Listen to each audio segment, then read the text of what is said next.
my name's Luke. I'm going to be moderating this panel. This panel is going to be covering the experiences and pitfalls of self-publishing. Why don't you go ahead and each of you introduce yourselves a little bit, and then we can get started.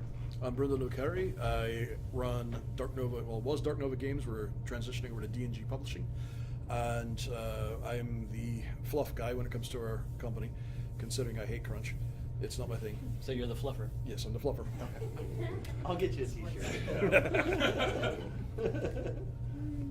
It takes a guy ripped to have a t-shirt that says I'm the fluffer. I wouldn't mess Or my with it. favorite that I like to wear is a flannel bathrobe with teddy bears on it. There you go. Because the disconnect that people get when they see me wearing it, it's like, oh, no, I Brain can't. It just screams, what are you going to do about it? Yeah, really. Go ahead. Anyway, I'm James Shade of Epic Age Media, and I've been doing this about 10 years, and we've published about 25 different products of board games, card games, and role-playing games. I'm Dann Kriss. I am the only designer and owner of Dann Kriss Games. We make fun games and accessories and stuff, tabletop experiences as I like to think of them. And I've been doing this professionally, or at least trying to make money professionally, since 2009, I think. Yeah, 2008, 2009. I've been gaming since, my name is Jared Nielsen. I've been gaming since I was 8 years old. And in 1999, I left a napkin on Gary Gygax's front porch. And I said, hey, I'd like to make you a website. Call me if you're interested. And he called me. And so I launched Gygax.com. And that's my entry. And on topic for the panel, I then mortgaged my house to publish my first role-playing game, thinking I was going to make zillions of dollars. I did not. And my wife banned me from the industry for 10 years. So I'm back. That sounds great. With wife or sans If that gives you wife? any hint of what I'm going to talk about on the panel, don't mortgage your house for it. With that said, that was actually going to be a good lead into the first thing I was going to ask. What was your first experience with self-publishing, and how did it go? Honestly, for me, I started off as an author, so for me, self-publishing always had a stigma to it. Because when you write novels, there's always considered kind of I don't want to say it's like a cheat, but it's considered the lower class way of getting into writing. You're not actually worthy enough to get a publisher to pony up the advance to get your book. But since that time, that's now changed. It's losing its stigma rapidly. But as a game developer, I discovered there wasn't that stigma. At the time, that was kind of a new territory, because I started doing this, first self-published in 2006. And back then, it was, the field was wide open. Self-publishing a role-playing game was something that was new. At the time, you basically would shop things to some of the big publishers out there, and they either rejected it or they accepted it. There wasn't really any precedent, to be honest. So doing that, coming into the ground floor was kind of interesting, because I have to admit, it changed my perception on how to look at self-publishing in general. Well, my first experience with self-publishing was this little baby right here, Galaxy Prime, sci-fi role-playing game.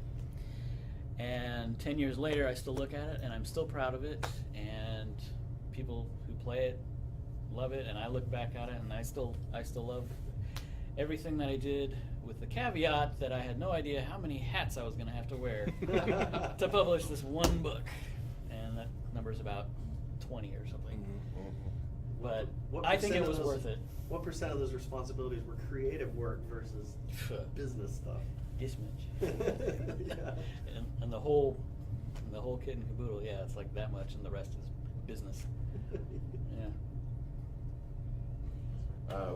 My first experience with self-publishing was back in 2013. I launched my first Kickstarter for my game Cthulhu the Great Old One, which was a simple card play game. Went to the trouble to get a lot of great art for it, and thought it was going to be great, because I loved Cthulhu already. I was a big fan of Lovecraft, but Cthulhu was very hot back then, before everyone started feeling the Cthulhu fatigue for a minute there. But I tried to get it out, but I didn't really know how to approach it. I was trying to go for like a nice high goal where I could afford to get a lot of copies made and keep it cheap, per copy, right? And they don't want that. They want you to have the lowest goal possible, so that. Anyway, and so I fought for years, and I'm still working on getting that game properly out. but it'll be out next year in the deluxe edition. And finally in distribution after a few other games. My first role-playing game, I was so excited to publish it that I quit my job in Texas, moved my entire family to Lake Geneva, Wisconsin, so I could be next door to Gary Gygax, which is not the right reason to move your house, by the way. And I never told my wife until years later why. So, we're not filming this, are we? So I know. But the funny part is, I went through all the pain. I bought 4 booths at Gen Con because I was sure it was going to make $1 million. And you know, this is in 1999, and it went really well. Someone asked to acquire my company, so we got in a roll-up with Pinnacle Entertainment Group, Arduin, and it turned into this pump and dump fiasco with a company called Cyber Games. But I finally got my book published, and it was thick as the tagline was, it was thick enough to stop a bullet. It wasn't. And but I didn't know what I was doing. I mean, I printed on really thick paper, and it was all parchment. It was like the most expensive way to publish a book ever because I didn't do any market research whatsoever. But I got my book, and I walked back to Gary Gygax's front porch. I was so excited. And he had invited me for 4th of July to see some fireworks. Luke was there and the kids. And I walked up with when I got them printed, the very first one that came out of the box, I put a number 1 on it. I stamped it with my corporate seal for some reason. I was just so proud of it, and I had everybody sign it. It was like my first book I'd ever published. And because I was going to show Gary and then go put it in my archive, right? And maybe frame it, I don't know, worship it, something. So, for the Cthulhu. But I handed it to Gary, and I said, Gary, I just want you to know, I published my very first role-playing game. I'm so excited. He goes, oh, thanks. And he tossed it behind him. I didn't know what to say.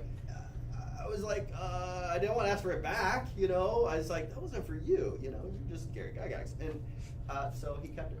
So now it's sitting in some box, or he's goodwilled it for all I know. And that was my first role-playing experience. Maybe they buried him with it. The cherished one, Yes. number Yes. 1. Yeah, I doubt it. I know Gail too well. So you'd mentioned before about the idea of having to wear like 20 different hats. Could you go, any of you on the panel, more detail into what all those 20 hats are and how you have to go about?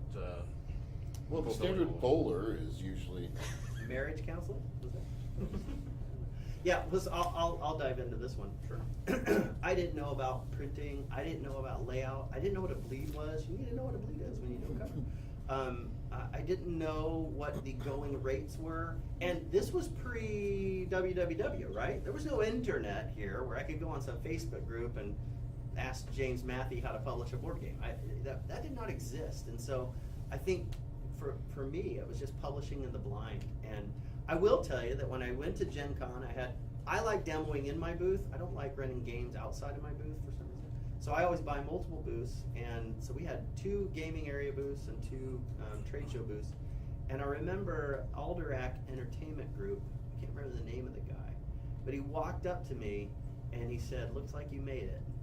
And I was so, I mean, as a game designer, to have John Zinser walk up to me and say that, I was just like, I made a really good game. And this is 1999, this is before Pathfinder or any of that stuff. And it was a full color book. So, but you know, I lost my shirt, and it was really expensive, and I deserve getting banned. And but you know, now that I'm coming back to doing it again, it's so much more. You guys have so many resources available to you. Mm-hmm. And my advice: A, go to Gamma Trade Show before you ever publish anything, and learn about the 3-tier distribution model for retailers. Know what a retailer is. Know what a distributor is, and run your math. That's still in Vegas, right? Yeah. Okay. Reno. Oh, it's in Reno now. I think it's in Reno. Oh, okay. But yeah, Gamma Trade Show, if you've never done it in your life, that's where you can go at all the panels to talk about this, except for this trade show, of course, which is way better. But but that's where all the industry experts are, and that's where all the distribution buyers are. So you need to get to know who Wallace is and who all the buyers for all the distributors are, because they are going to tell you that your product sucks. They'll be right, and they're gonna learn you what you need to know.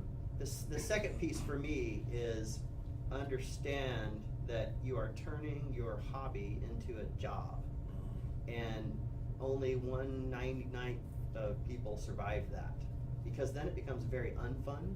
And then if you're the creative force behind a project that is wearing you, grinding you down like stone on sandpaper every day, you lose the ability to write, and your creativity suffers. So those are my tips, is realize you're signing up for a job, and if you don't treat it like a job, your creativity is gonna die. Yeah. Well, with all the different hats you gotta wear, I mean, so everyone thinks, hey, you know, I love games, I love gaming, I just came up with this great idea for a game, let me throw it on Kickstarter real quick. But there is nothing like it. First of all, you know, you gotta playtest. So your first hat, other than designer, is basically, you know, like playtesters, like someone to organize playtesting and to get groups in, and not just the people you know, but of course other people you don't know, and find other people you can just send it to with the rules and never tell them anything about it. Let them see if the rules tell them what they need. But then you got accountant, then you got art director, layout designer possibly, unless you're hiring out for that. Who knows, maybe you're even actually one of those talented people and you're the artist too. You know, Lord knows. If you're the artist for your own game and your art could actually sell, you're already ahead of the game. Because that's one of the biggest forefront costs is art. However, if your art's terrible, then better pick your niche market, you know, like, and make kids games. If your art's terrible, know that your art's terrible. Yeah, and try and work with it rather than against it. But then, of course, you have to be your own hype man, and never buy into your own hype. That's where everyone fails. That's how every rock star has ever failed ever. They bought into their own hype. You can't buy into your own hype. But you have to have hype, otherwise no one else will think you're good. That's why every time someone says, what's the best game ever? Well, Tavern Masters, of course, because this is the shirt I'm wearing today, and I made it.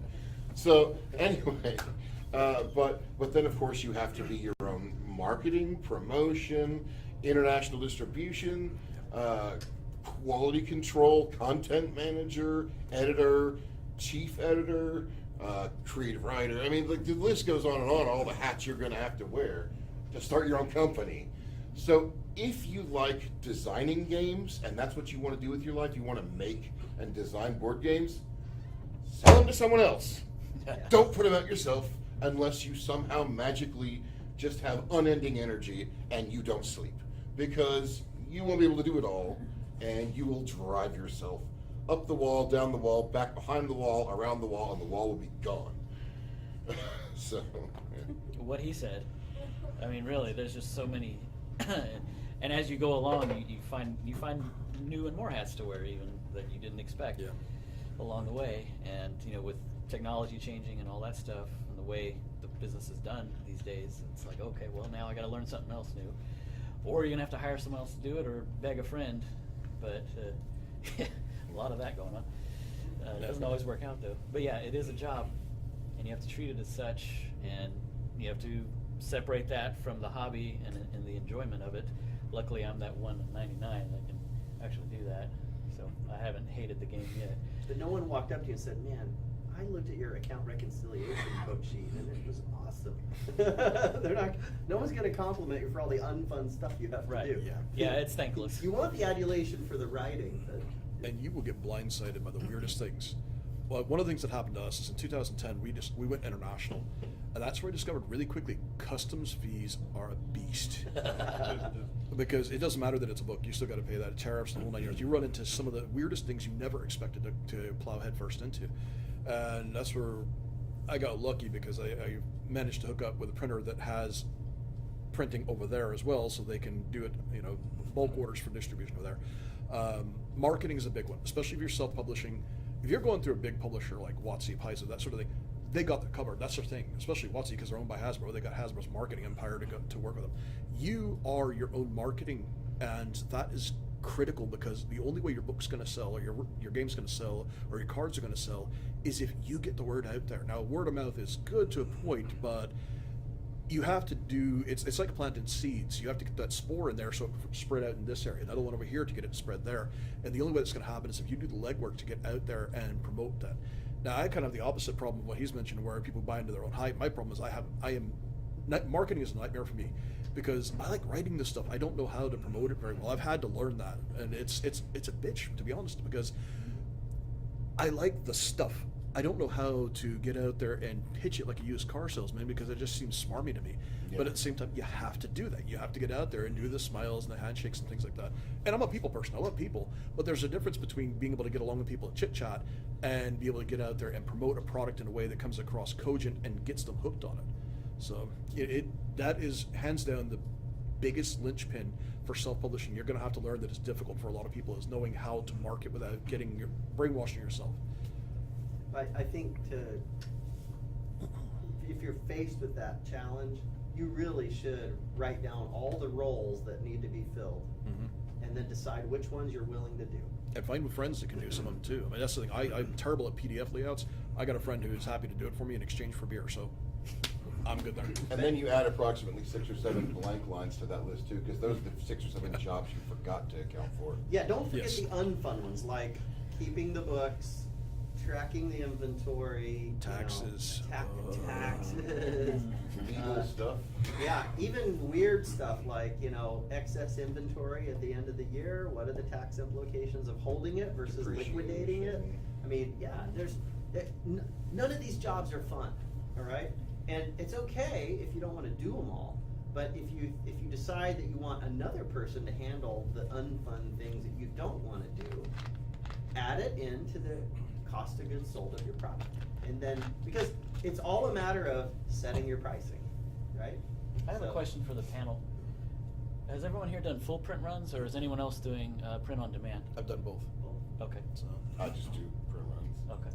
I printed 5,000 for my first one. Okay. So I heard. So I heard. So, but it was no market research, right?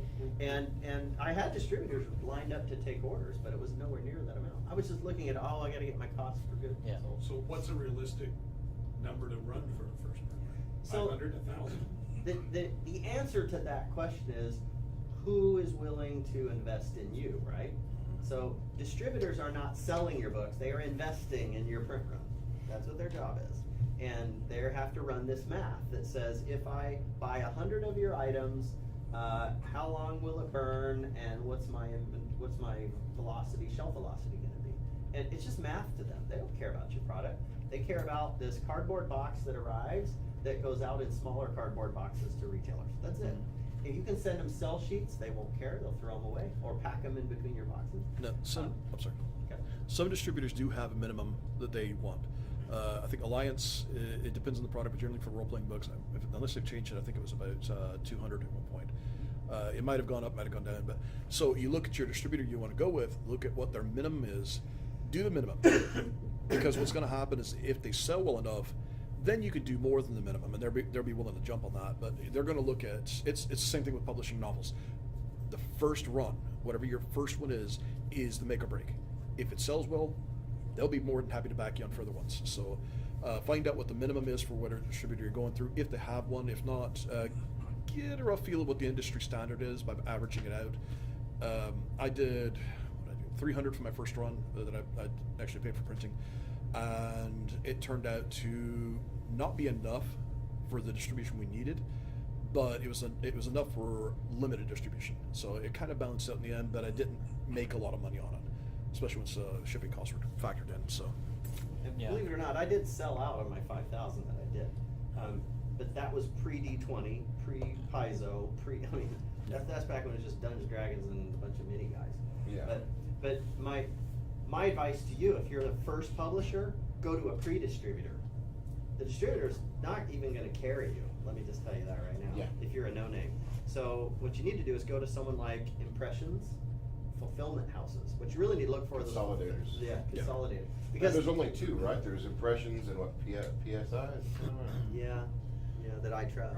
Yeah, and what's that? Is Impressions pretty tapped out as far as what they say? They're somewhat restricted. That's where I actually have an Kickstarter helps. interesting story about that, Yeah. if you don't mind me jumping in real quick. Like, being a small guy myself, printing wise, obviously. Thanks for clarifying. Being a small publisher myself, I had gotten Tavern Masters, we had funded on Kickstarter, we were getting everything ready, And I tried before to get my original Cthulhu game into distribution, but again, it had lots of problems. I won't even get into that. But Tavern Masters, I knew it was solid. I knew it was ready. I knew the art was there, the game was there, the manufacturing was coming together, and so I was like, okay, what do I do? How do I get distributors? Because the sending it to distributors before didn't work. So then I heard about the two consolidators, Impressions and the other, and most people, and here's a good tip too, most people just send Impressions an email and they're like, hey, I got this great game. You're going to want tons of it. I'm sure you'll probably buy 5,000 units the first run alone. And then they'll send them back some standard boilerplate saying, sorry, we're full, go away.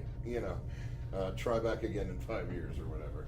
But I happen to be lucky enough to get Aldo on the phone because I'm always the type of person that believes in just calling someone and talking to them rather than, sure enough, I did get him on the phone. We chatted for a few minutes, and he was like, well, normally I send out standard boilerplate, but I'll tell you what, since you got me on the phone, just show me what you got. Why not? So I sent him the website link, and he looked at it. He was like, wait a minute, hold on. So what's this game about? I said, well, I told him it was about, and he's like, so it's running a tavern? It's a fantasy game? I'm like, yeah.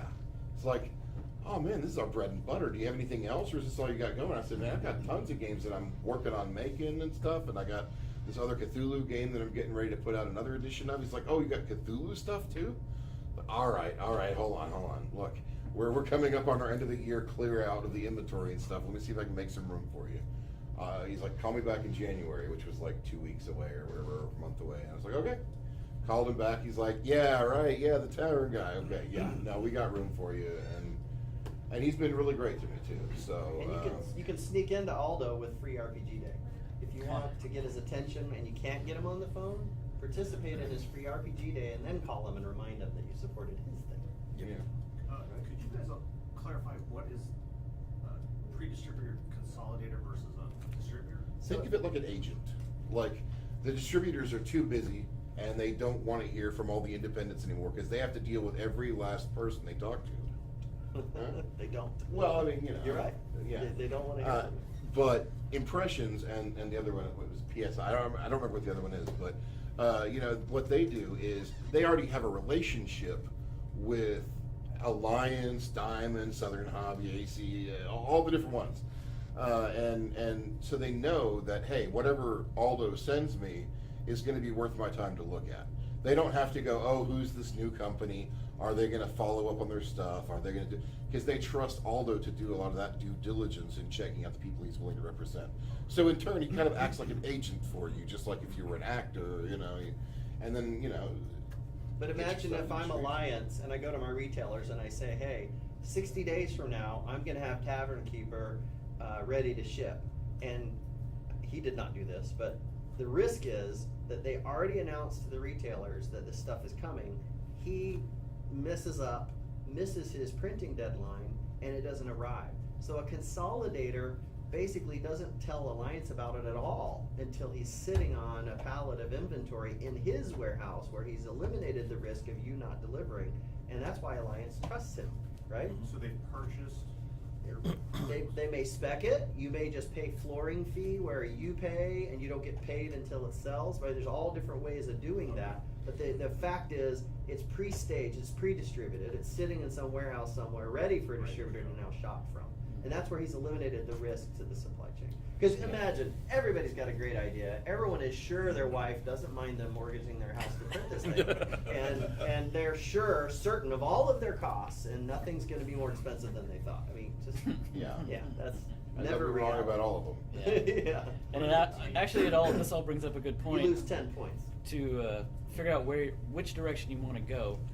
Do you want to try to go through the distribution route, which has obvious benefits, all kinds of benefits, or if you're going to totally do print on demand, self-publishing, and market it yourself? Well, explain that, because we just gave him a 3-tier distribution model Yeah. method, which, by the way, I wouldn't recommend for your first one. I would recommend what he's about to explain to you. Talk to him about the pod. Thanks for the setup. Yeah, print on demand, it's actually came around right about the time that I was ready for it to come around, which was very fortuitous.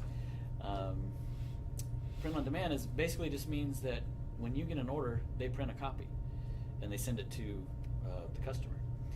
that means that you do not have to buy 1,000 copies, put out that money, whatever it costs, and you do not have to store 1,000 copies in your garage or in your closet or wherever you're in. Rent a pod. Under Your the bed. marriage.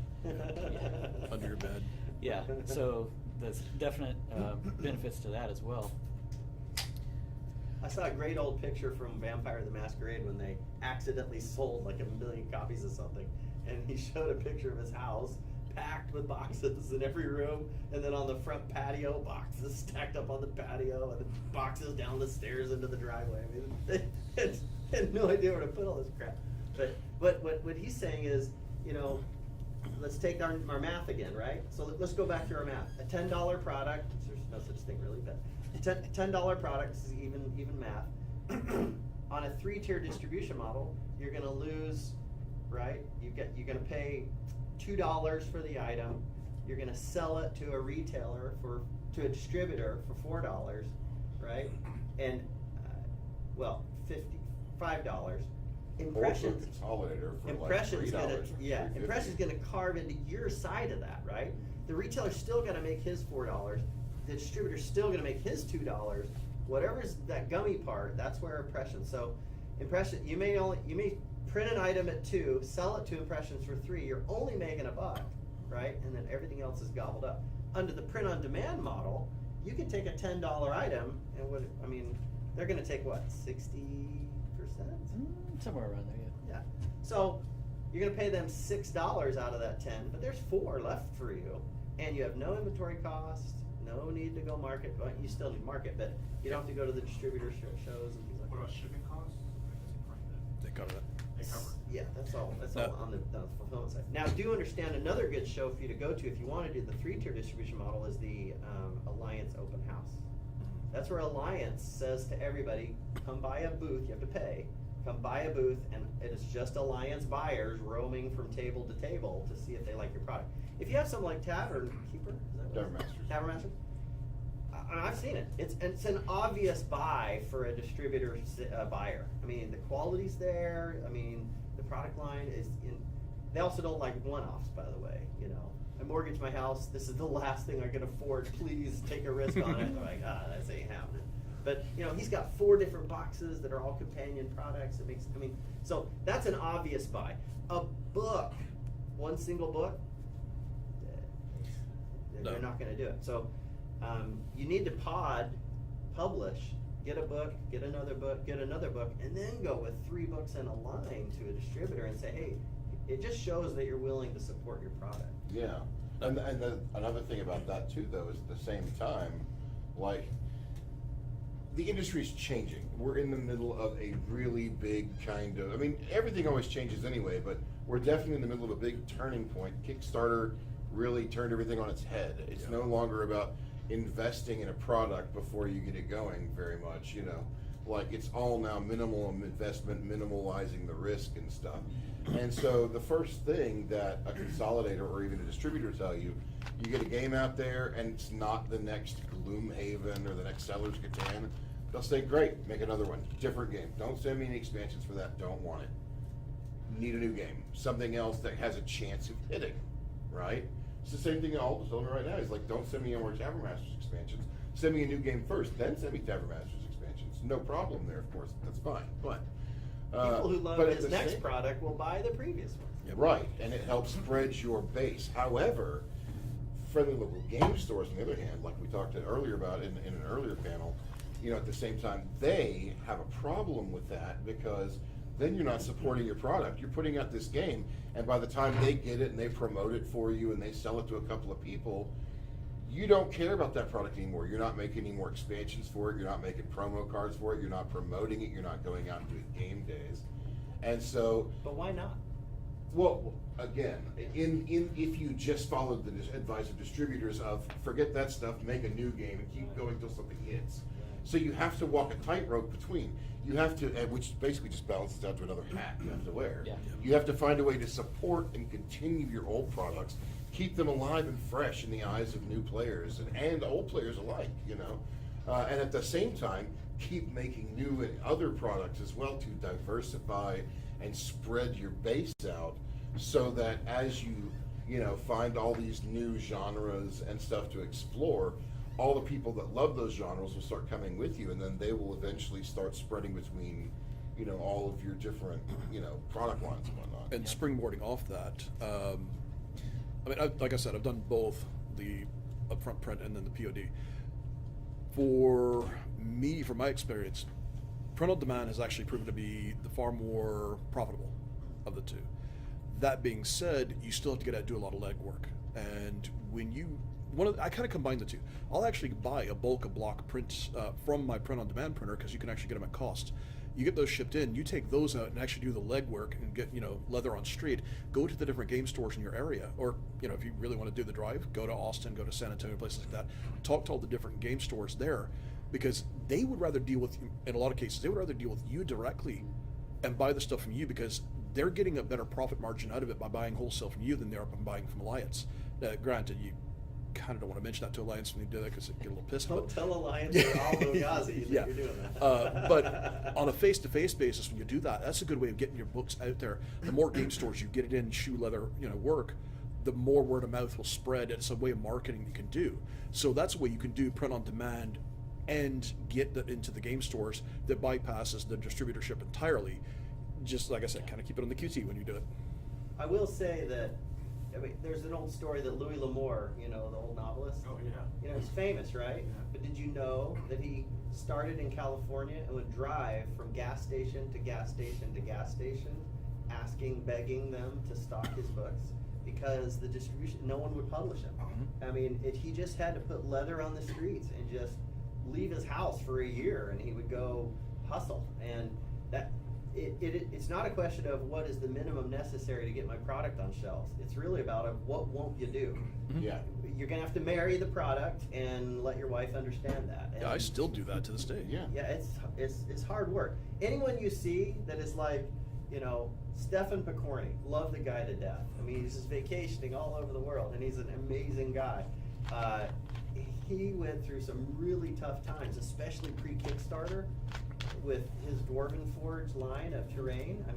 He was going bankrupt, and the money wasn't there, and importing stuff in China is like our problems on steroids. Yeah.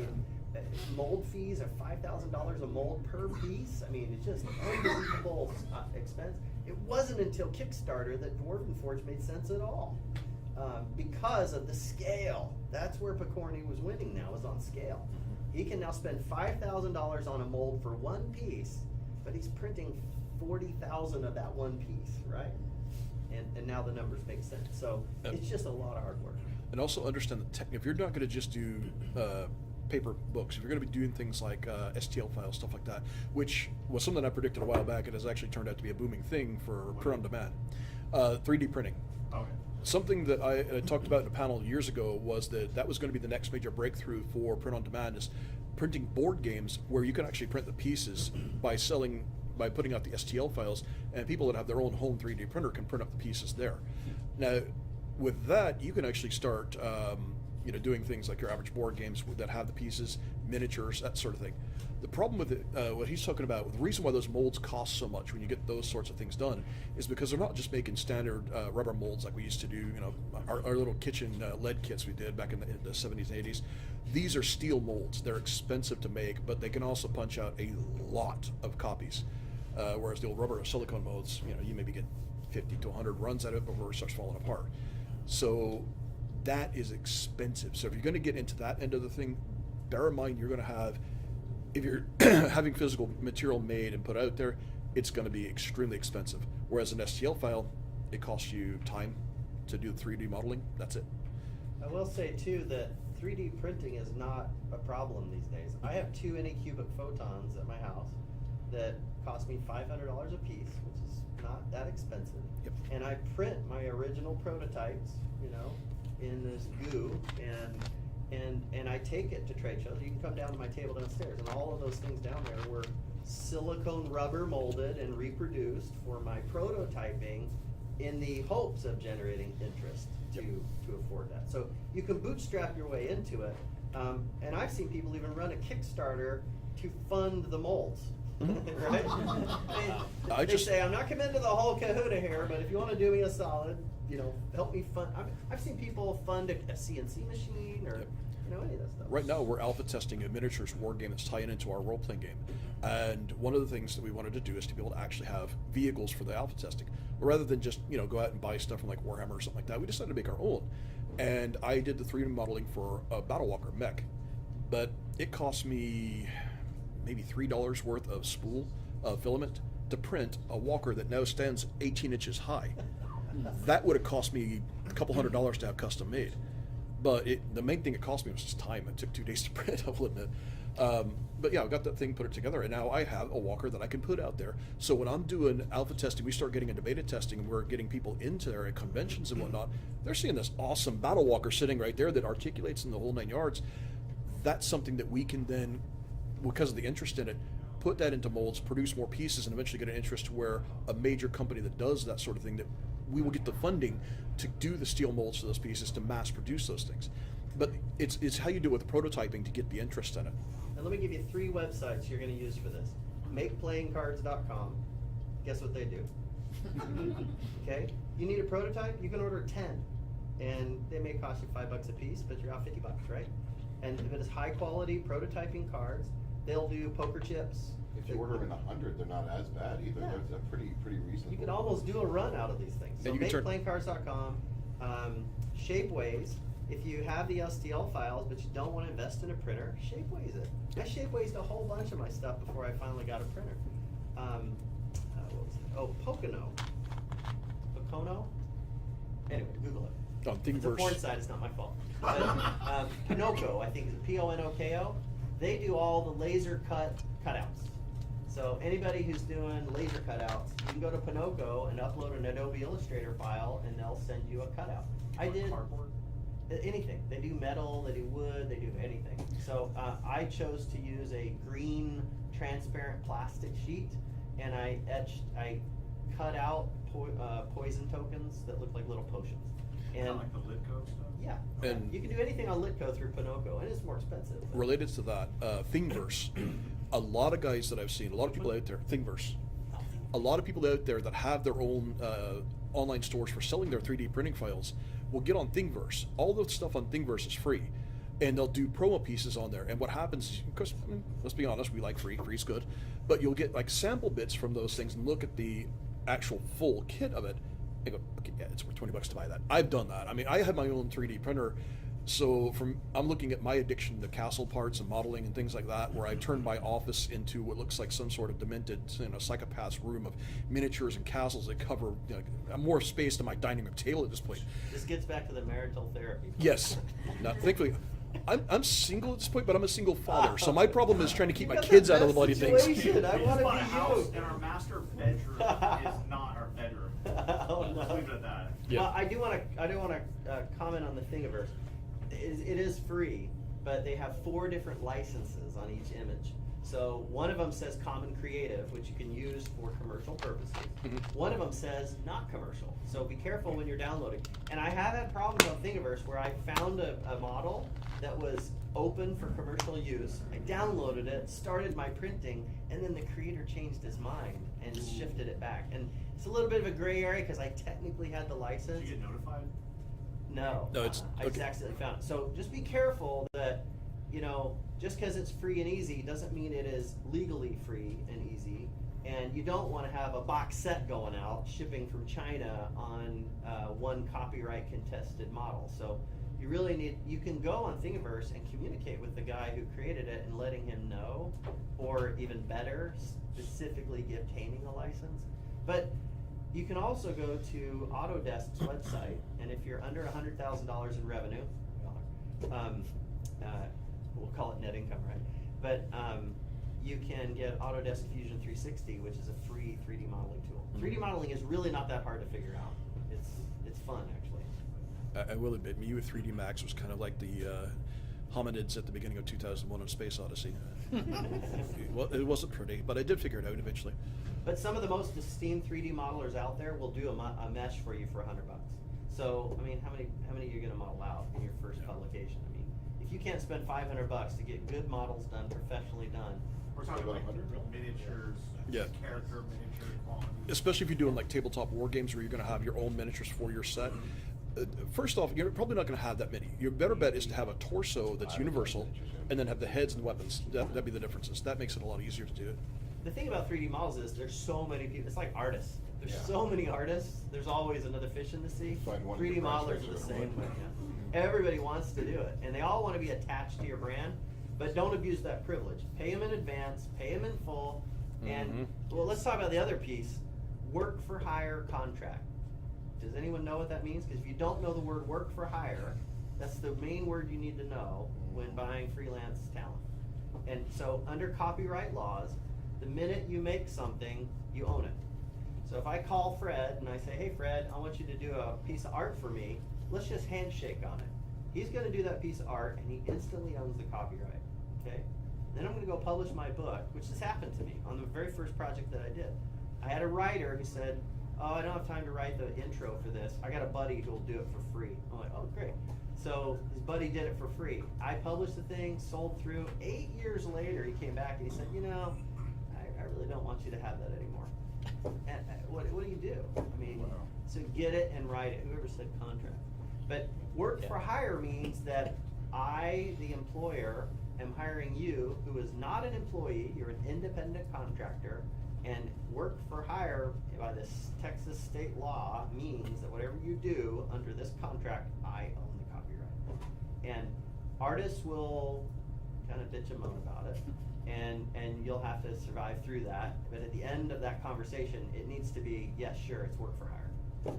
If you do anything else, you're just asking for pain in a low margin industry where there is no reason to get into the complexities of royalties and all this other stuff. I speak from experience in that one. I have one image in a 500-page book, which the right to use it was rescinded. Oh, no. I have to go back and redo the whole bloody book now. Oh, no. So, So we probably have time for about one more quick question. We're just about out of time. We do need to start a publishing therapy group. I'm founding the Texas Therapy Publishing okay, who's Association. funding my book? Marketing, I publish games. Where do you go for your print on demand? Who's a good company? Amazon. Really? Drive-through. Yeah, I use Drive-Thru Drive-thru. RPG. But what's the question? I'm sorry, I missed it. Pod. Print, who do you use for print? Drive-through RPG? So drive-through will do cards, they'll do books, they'll do all sorts of things, and they're kind of gamer cool, and they'll teach you things of how to lay out your thing. I've personally had some lower quality material out of them, just things like perfect binding where the spines are kind of sloppy. Oh, they upgraded that recently. They've changed Yeah. their printer that they were using. They got a new contract for it. Much better books. The ones that I've got downstairs are the ones that came from the new guy. Yeah, totally agree. I mean, Yeah. it is what it is. I mean, Yeah, and the that's not first saying runs you're gonna weren't get that great good. quality out of Amazon either, but Yeah. another thing you want to realize too is you're a billboard in a cornfield, right? As cool as your billboard is, if it's sitting in that cornfield, it doesn't mean jack. DTRPG is the freeway, right, for gamers. Amazon is an even bigger freeway, Yeah. right? But you know, if you want gamer-focused freeway, DTRPG is a really good choice. Well, There's and a if lot of you're- traffic on that. And it's a lot freeway. more user friendly than some of the places I've been to before as well. Their publisher, the section they have for publishers for setting up your titles and whatnot is actually fairly intuitive and fairly user friendly compared to some which make my brain bleed. So. Which one are you That's talking mostly about? for Drive-through. Drive-through. Yeah. That's mostly for books too. Like if you want to prototype like board games with like components and stuff like that, there's like the Game Crafter. It's a good one to use. I use them for a lot of my prototypes. You know, That's all Game Crafter. Yep. yeah, Yeah, Yeah, I So, forgot about that. yeah, and they've got a good selection of like plastic pieces that are generic, but you can pick through. I mean, they got everything from spaceships to all kinds of stuff. You know, in all different colors. Ninja. Another one Yeah. I'd really recommend, but it's scary, but I like it. I go to Alibaba, and you know, Alibaba.com, when you look at the board game manufacturing companies that show up on there, I've had very good luck with them. And they may charge you $150 to do like one initial prototype and mail it to you. And then you can, or buy 4 of them, you can play test. That sounds like some big money there, but it's really important to prototype. And they also, Make Playing Cards has a sister company for Make Board Games. I can't remember the Oh, actual really? domain name. And that's, you know, basically another It's Chinese. still basically printing in China, yeah, but Yeah. they do small runs is the key. That's the secret. They'll do short run, and Yeah. that's what you really need to get. Even if you're doing 3-tier distribution, if you short run 10 copies of a game, and then you go to the Alliance open house and the Diamond Comics open house, and I think Aldo has a show once a year that he does too, or maybe he goes to the Alliance one. Yeah, he goes to Alliance for sure, and Gamma. Yeah, because networking is key in this industry, and the more product you have that you can take with you when you do that, Yeah. yeah, the better. That's fair. That And- sounds and like a good. my last bit of advice is do your accounting. Nobody wants to do it. It's not fun. It is not cool. And it is the most important thing you're going to do, because you are going to not pay your taxes, and you're going to end up with a bunch of fines and penalties from this evil, nasty guy called the United States of America. And as patriotic as I am, you never want to go up against their IRS division. I mean, just eliminate that out of your stress. I mean, you just do it the right way and hire a retired bookkeeper to do your books. And the It's Texas important. Comptroller's office is not user-friendly. That was my last term. Yeah. Yeah. And along those lines, if you call them, they actually will be very helpful to you. I make them sound real scary. They're only scary when you've done something really horribly wrong. If you're worried about doing something horribly wrong, call them, and they will just love the fact that they don't have to chase you down. But you know, In addition to accounting, there's something very important, I feel like, since we're talking about self-publishing, one of the key things, especially if you're looking at Kickstarter, when dealing with taxes, Kickstarter is a very slippery eel, because you're getting the money for product you don't have yet to send, right? and no expenses to book against them. Right, and then if you end the year after your Kickstarter, but before your Kickstarter goes out and you've paid all that money for manufacturing, you find yourself in a very fun, precarious situation, which luckily I was able to find a good CPA who gave me a good price. He helped me figure a lot of the stuff out.